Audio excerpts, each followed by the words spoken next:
Hello everyone, welcome back to our channel. Recently, Pakistan secured a crucial loan from International Monetary Fund. So, someone asked, why didn't India vote against it? Well, the truth isn't the black and white as it might seem to be. So, let us break down one by one and see the concern. The IMF or International Monetary Fund is a global organization made up of 190 countries. It helps to stabilize the world economy by offering financial assistance to those countries. When a country like Pakistan faces a financial meltdown, the IMF steps into and offer a loan that can prevent a total collapse of the country, but only if the country agrees to implement the economic reforms to fix its problem. And now, how does the IMF decide whether to give out a loan?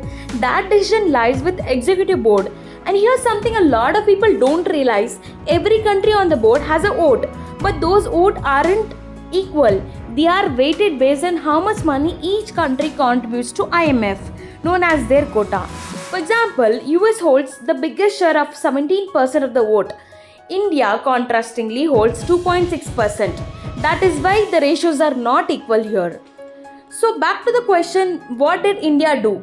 India chose to abstain from the vote, but that doesn't matter. India was neutral or indifferent. In fact, during the board meeting, India made its objections very clear. So now let's go through India's key concern. Firstly, terrorism. India has repeatedly accused Pakistan of supporting cross-border terrorism. There's a real worry that money lent by the IMF, even if it's meant for economic reform, could it be diverted or misused in ways that fund or indirectly support these activities?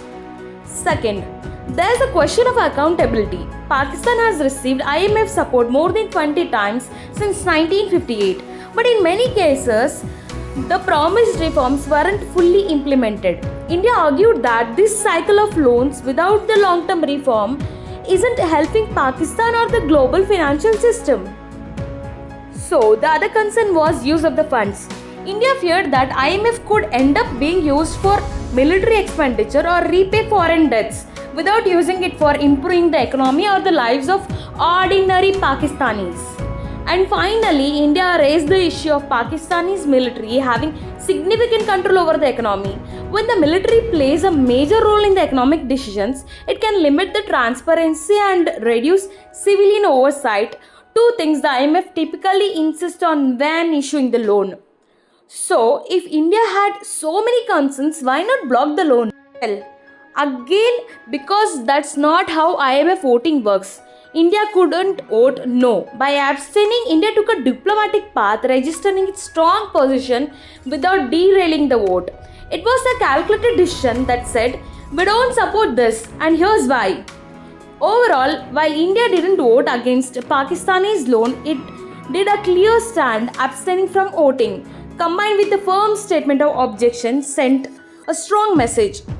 India's concerns revolved over the terrorism, the misuse of the IMF funds, Pakistani's failure to carry out a meaningful reforms in the past, and the dominance of the military in the economic affairs.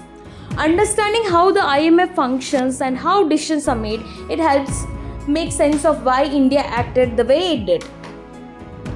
So what do you think? Was India right to abstain, or should the IMF tighten its rules for countries with a poor reform records? Let us know in the comment section. If you found this breakdown very helpful, don't forget to like, subscribe, and thank you for watching.